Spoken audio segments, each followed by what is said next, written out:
podcast. Tune in for everything you need to know to stay in the know regarding the automotive industry.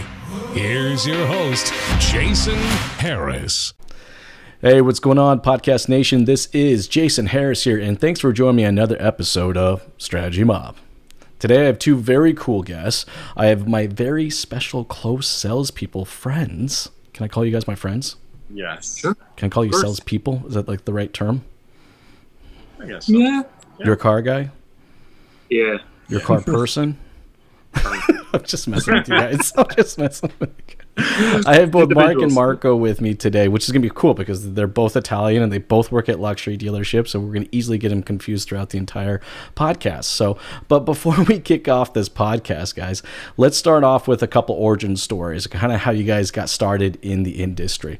Mark, I'm going to go ahead and start with you. How did you get started in the automotive industry? Well, I've been in the industry for 9 years total, and I started off at Lexus of Oakville, and the dealer principal was my customer at the time. Gave me the opportunity for working for a luxury store, and I've now transitioned to JLR, Bud's Imported Cars in Oakville, selling Jaguar and Land Rover. And it's been a fun experience, and come home with some unique stories. I really love the industry because it's the people that really what make it. That's awesome. And now, how long ago again did you start? March of 2011 is when I started in the car industry at Lexus of Oakville. So, Mark, what the hell made you decide to get into automotive, man? I mean, of all the things you can do out there, like literally everything you could possibly do, you had to come join the degenerates of auto salesmen. No, I'm just kidding. Well, some of us are degenerates. No, but seriously, though, like what made you decide to get into the business? From a young age, I've always liked cars. I've always spoke about vehicles. I was watching videos, magazines, the Auto Trader books that were printed, reading about vehicles. And I found myself helping family and friends always with their vehicle purchases, and worked at the Sony store for 3 years, and the opportunity came up, and I was like, why not do this? And over the 9 years at Lexus, the amount of awards I accomplished in 2019, I sold 160 cars, and I was very proud of that. And just be yourself, have fun, sell cars. That's my main motto, is just have fun.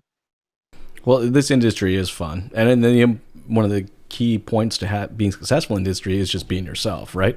Which you guys have both done. Hey, Marco, for yourself, how did you join our crazy degenerate Island of Misfit Toys called the Island of Misfit Toys? That's my favorite way to describe our industry, by the way.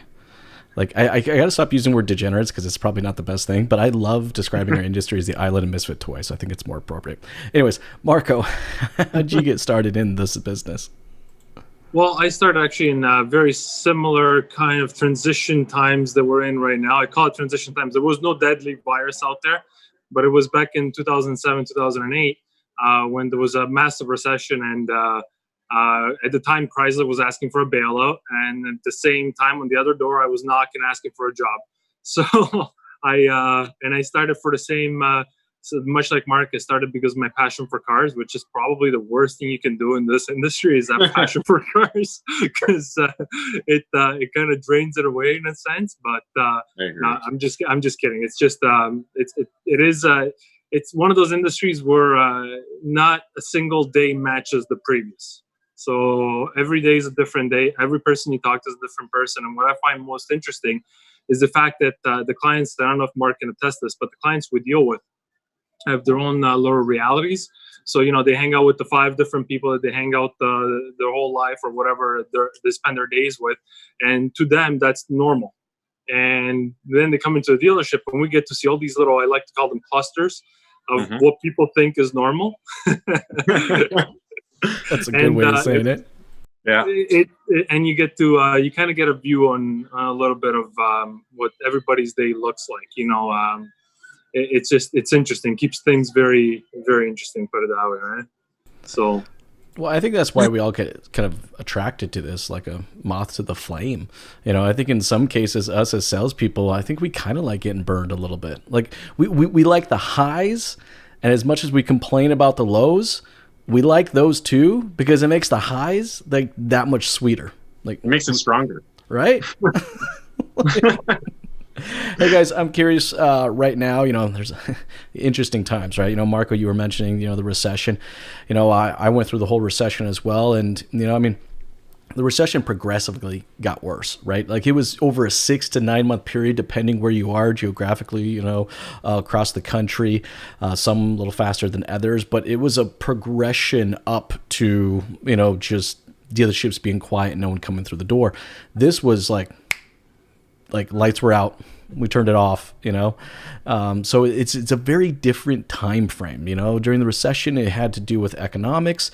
This is now very social. It's a social change. It's just going to fundamentally, change the way, I think people exchange with retail like altogether. It doesn't matter if it's cars or if it's printers or computers or anything. I mean, grocery stores, I gotta be honest with you, now since I'm so used to like picking up my groceries, why the hell would I ever walk into a grocery store?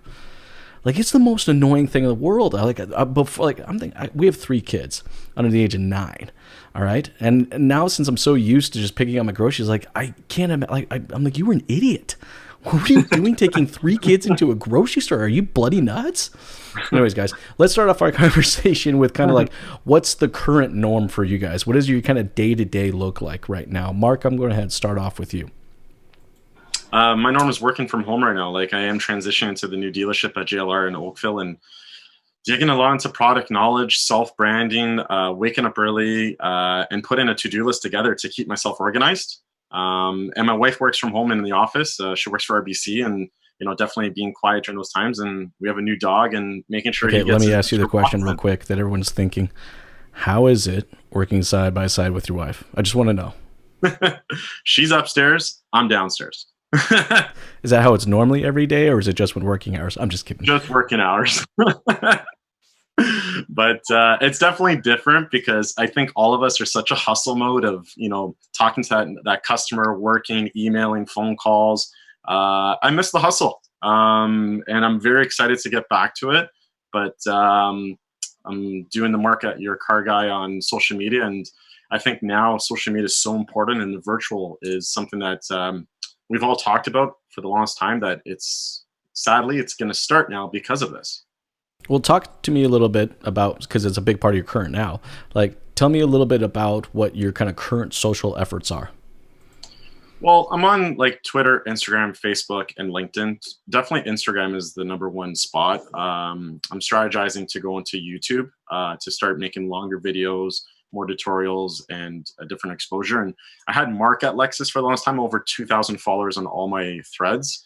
And the best part about that was it was converting to referrals, questions, or a picture saying, how does this work? What side is my gas cap on, for example? So it's just another point of contact. But I've always enjoyed social media on a personal note, and I'm glad to see it's going further now for myself. So how often are you making content right now on a daily basis? Right now, like this past Monday, I went to a dealership, shot my intro video. I probably have about 10 videos all prepared right now. But when I was doing Mark at Lexus of Oakville, my goal was to be on there every other day, and hopefully a story posted every day. Because if you're not there every 3rd to 4th day, in my opinion, people forget about you. And you need to be on top of that all the time, even if it's the simple little things of people sharing a comment or get a picture of someone, a review, and post it.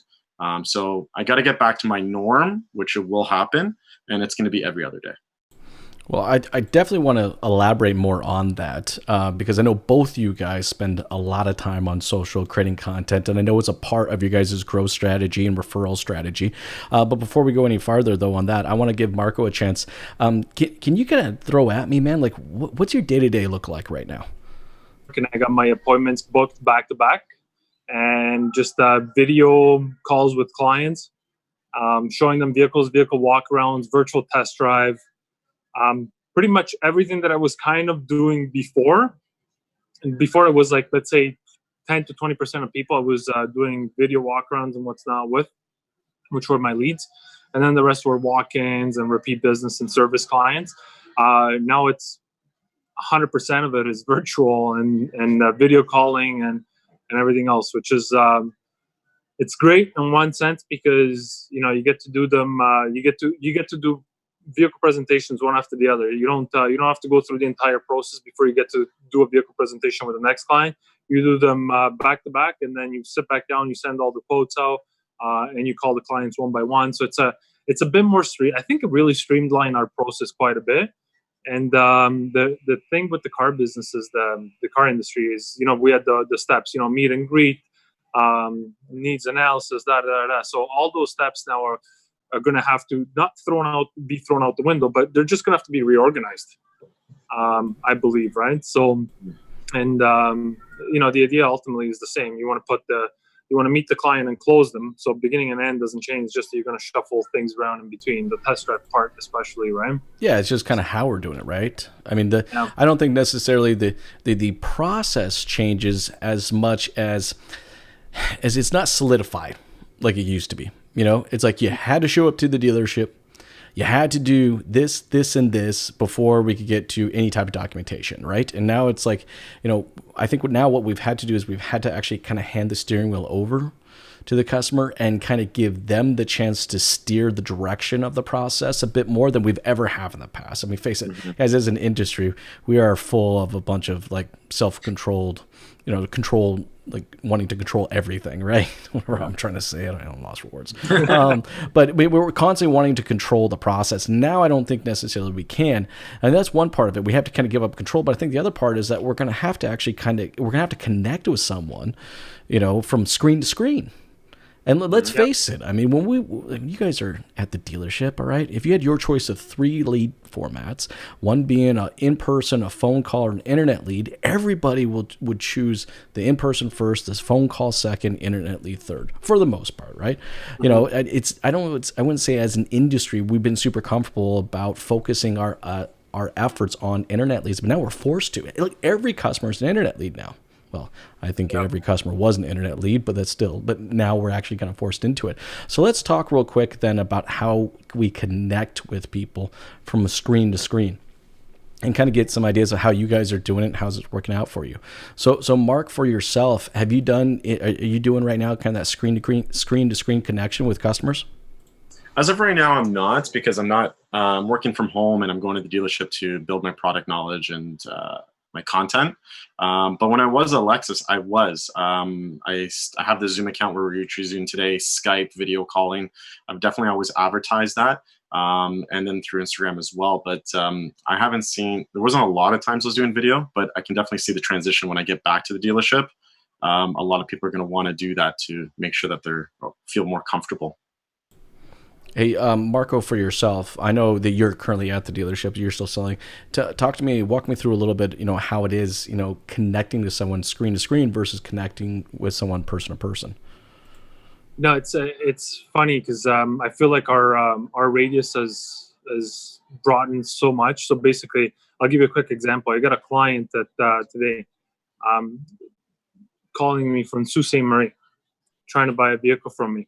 And I'm sitting here. Sault Ste. Marie before was one of those, like you thought about Sault Ste. Marie, like that place that's 6 and 7 hours away, and you get maybe one client a year from there. We've had a few of them now from Sault Ste. Marie, Sudbury, and because we're not Audi of Etobicoke anymore. We're an Audi store in Ontario. Because our inventory is online, people are picking from a menu that's online, which is your Auto Trader, Kijiji, wherever you advertise your cars from.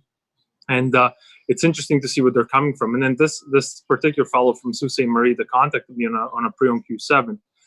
The moment I told him about virtual walk around and everything else, he's like his voice just lit up on the phone. He's like, "You can do that?" I'm like, "Yeah, absolutely." He's like, "Well, I've got a problem. I can't leave Sault Ste. Marie because if I leave, then I got to quarantine myself for 3 weeks and I can't go back to my job." So I said, "No problem. We also have a delivery service, and we'll bring the car to you. We can arrange everything across the province." And it's enabled us mentally to reach clients that we wouldn't have thought were clients before. Somebody calls you from Sault Ste. Marie or from another guy from Manitoba, like weird.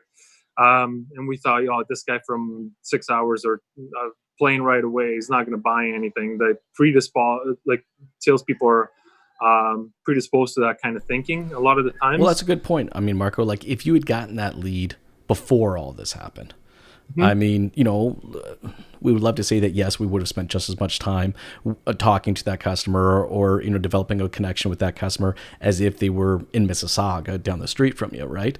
But, like in reality, we probably wouldn't have. We would have still been polite and answered the questions that were needed and stuff like that. But if they were on a brand new vehicle, maybe used one, that would have been a different story, right? But if they were on a brand new vehicle, there's 15 other Audi dealerships between you and there that they could possibly work with, So it's but now, to your point, is you're not just a local neighborhood dealership. You're an Ontario dealership. I think that's actually pretty cool. From the way that we kind of communicate or how we train our staff, that's going to be super important moving forward. Mark, for you, when you're because you're getting into this new dealership, which I think is actually really cool. I mean, talk about an interesting time, man, to get into new dealerships. Definitely. Like smooth one on that. But I mean, every single opportunity you have, no matter where they're at, you're going to jump all over it, right? 100%. Yeah. Now, with that said, guys, like, for the customers for the people out there that's listening, watching right now, and they're in the same boat as you are, and they're looking at these internet leads in the past, maybe haven't spent that much time or attention towards those. It's like, all right, I'll send them the template or the autoresponder that I'm told to send them to, but I won't invest that extra mile with these guys unless they're in front of them, because for a lot of salespeople, that's how they perceived it. Let's just be honest, right? But that's changing. Marco, for you, I don't think that's necessarily a new thing. Like, you've always, approached, the internet lead as being equally, or if not as important, just as much as someone who's physically in front of you. Why do you have that type of mindset? It's, to be honest, I don't know. I've never, to me, a lead is a lead, right? Like, whether it's an email, phone call, or somebody that has just walked through, I don't categorize them as, least important, more important. I just treat them all the same. And that's part of, I think, predominantly what's been a source of my success in the business, is the fact that I just treated everything and everybody with the same amount of respect and time. And, ultimately, I have nothing to lose. What do I have to lose? I have some time, maybe an hour of time that I invest in somebody, and then they don't buy. But what if I don't invest an hour of time and they end up buying somewhere else? Wouldn't that hurt just a lot more than investing the time and not going anywhere? You know what I mean? It's, one thing is to say, damn, I spent an hour with that guy and he bought from somewhere else. And one thing is to say, you know what, I spent no time with that guy and he bought from somewhere else. So, hey guys, now going kind of beyond what your current norm is, and let's talk a little bit about what I think that new norm is going to look like. We got a chance to chat a little bit about this before we jumped on, today's call. But I don't know if you guys agree or disagree, but I don't think we're going back to the way things used to be, like, at all. No. It's a little different during the recession. I had someone argue with me the other day, but during the recession, but that was different. That was economics. It wasn't social. I was talking to a neighbor the other day who takes public transit, into Toronto. Like, every day. He owns a little beater car, just for the weekends. But, I asked him the other day, you going to, jump back on that train? He's like, hell no. People are already thinking about, like, when he does get back to work, he's already thinking, where can I lease, like, a cheap little Nissan Sentra or a Toyota Corolla or something like that. I just need to get from point A to point B. But I think there's going to be a lot of people out there that this is what their new norm is going to be. But I think us as salespeople, there's going to be a new norm as well. I don't think people are going to literally just the day, we're able to open our doors again, people are going to walk in and say, hey, how's it going? Haven't seen you in a long time. Shake your hand. So it's like, I want to hear your guys' thoughts and opinions on how we prepare for what that new norm is. Mark, I'm going to start with you. Well, we're going to have to adapt on wherever this is going to take us. And I think sometimes bringing the vehicles to people is a new idea, or even having a vehicle parked at a business to showcase it, to draw up some business to present that vehicle to them. Because you are correct, the doors are going to open, but people are not going to come through. Back to the social media aspect is we need to get ourselves out there, show people what we have, and target our audience of different areas. So we're going to have multiple different kind of targets of audience that we need to do, and really focus on geotagging, not just on businesses, maybe on people's homes areas, and seeing what they're driving and what they're doing, or even take a vehicle and drive through a neighborhood and see if you can show off the car and the benefits. And we have to definitely think outside the box on this next step. Yeah, no, for sure. I don't think we can. We can't continue to sell the way we sold in the past. We can't continue to market the way that we've marketed in the past. And I definitely don't think that we can train the way that we've trained in the past. I think a lot of that's going to change. Marco, what are your thoughts on that? Yeah, I think I agree. It's just like flying is going to change, and public transportation is going to change, and grocery shopping, every aspect of our life is going to adapt. I would say is better, more so than change, right? Yeah, I think it's going to be interesting. I mean, from a dealership perspective, I feel for the dealer principals, the owners that made the investment of building these, 20, 30, 40, $50 million dealerships. Because now you have these buildings, and if what we're talking about is true, and we're going to be going that direction where it's going to be remote, these massive buildings are not, they're not going to be as useful, and we're not going to operate with them at 100% like they're meant to be used, right? My biggest thing that I keep trying to think about is mostly not so much sales, because we can kind of do it anywhere, really. It was nice to have a showroom and do it from the showroom and meet somebody. I've missed it. I haven't shaken somebody's hand in over 2 months. It's killing me. I agree. But Yeah. what about service, right? Like that's my thing. How is service going to adapt to this? And that's my question. That's what I'm starting to look forward to seeing change, because that's one thing that you cannot not come to a dealership for, right? So. Yeah, I don't know what you guys think about that, or how you feel. I got another question for you guys. The fact that you guys are both in sales, I think it's a good question. Before all this happened, there was a percentage of people that were just getting ready to enter into the business. In fact, I was talking to a salesperson the other day that literally a week before this all went down, he got hired by a dealership and was supposed to start like a week, like the same week that he was doing all the layoffs, right? So like there's a handful of people out there that was like, yeah, I'm going to get into the car business. This is going to be fun. And then bam, this happens, right? So what would you say to a new, car salesman, as a person that's coming into the business right now, who's never been in the business before, knowing what we know as far as the sense that we pretty much just have to throw out the old playbook and rewrite the playbook.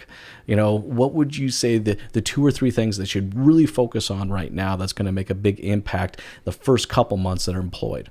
Mark, I'm going to start with you. Well, the ABCs is the product knowledge, but I think we have to really, understand what the customer wants, and understand what their sales process is. I think the new norm that we have to say is, what sales process are you comfortable with? Do you want me to come to you? Do you want to come to a dealership? Do you want me to take you out for a local coffee at Starbucks or Tim Hortons to see the vehicle? Obviously, getting people into the dealership is always important, but that's going to change again. So we have to adapt to them on seeing what makes them feel ease and comfortable with you, as we have all done in our sales process that we're good at. But now we have to focus more on the person to be comfortable with that, and rewrite the book. But it doesn't matter how do you get to 1 to 10. The middle is how you do it yourself and make sure the guest is comfortable. So that's actually a really good point. How you do it yourself. Right. Mm-hmm. And this is something that you guys do a great job of branding yourself and creating kind of that unique experience I can have with you. I mean, yes, the dealership may or may not have a defined experience for the customer, but you guys individually as a brand, all right, you do have a defined experience for the customer. I'm going to start with you, Marco, and then I'm going to jump back to you, Mark. But like for yourself, Marco, like how did that all get started? Did you just kind of wake up one day and say, you know what, I need to create this self brand. I need to create content for myself. Like, how did that get started for you? How did it get started? Well, it's simple. I was a sales manager. That's where you and I met originally at a Nissan store. Yeah, I think I remember that. Yeah, that's it. I was telling my salespeople, we need to do video. Video is the next best thing. You have to do a video walk around. Why aren't you guys doing video? And then I decided to go back on the floor. And they said, oh, man, I've been telling for 5 years these people to do videos. How am I not going to do video now? That's true. So I had a YouTube account that I opened up probably 7 or 8 years ago that I never posted a single thing on. And I opened it with the intent of posting. And I said, well, there goes nothing. Let's just start. And my first video was a Q3 walk around. I cringe every time I watch it because I was super duper awkward. My girlfriend was taking the video on top of the Shops at Don Mills parking lot, and there was some kids smoking some questionable things downstairs, and I was just so stressed out. I'm like, these kids are making noise and just going crazy. And then I said, you know what, let's just do the video. And I hated it, and I hated while filming it. I hated editing it, and I hated posting it. And it's got 5,000 views, and I got 3 leads out of it. And I'm sitting there going, "What the hell? I wish I did this before." So what'd you do, man? Did you just kind of have to just finally just kind of bite the bullet, know that it's going to be painful, and just do it? Yeah, I just, that's exactly what I did. Yeah, I just bit the bullet. I got in front of the camera. I got it done. And again, I hated it. And then I looked at the results, and I'm like, why was I so upset? Why was I hating it so much? It's easy. It takes moments to do it. And, maybe Jason was right. Maybe Jason was right. I think we should actually name the podcast "Maybe Jason Was Right" on this one, because Mark, me and you have also spent some time, really kind of jamming about this as well. Mark, what made you decide just to hit the red button and start putting content out there? Well, in my eyes, where it all started is I was making content by accident. Before social media, I was taking pictures, sending video to people, texting through WhatsApp. Then all of a sudden I look at my phone, I have all this stuff, all this content, and I'm like, if I would look at this, why wouldn't someone else look at it? And that's how I started to kind of streamline everything, create all the content, go in there. And now, like I was telling you guys, I've rebranded myself as Mark, Your Car Guy. And I've created a website, I'm creating a logo, sending people information. And it's just, so it all kind of fell on my lap, and I just ran with the opportunity. But going into the Game Changer with you and listening to what you guys were doing, and understanding that. And it's not always about the best camera. It's about just picking up your phone, editing it. I use Adobe Rush on my cell phone, which does amazing.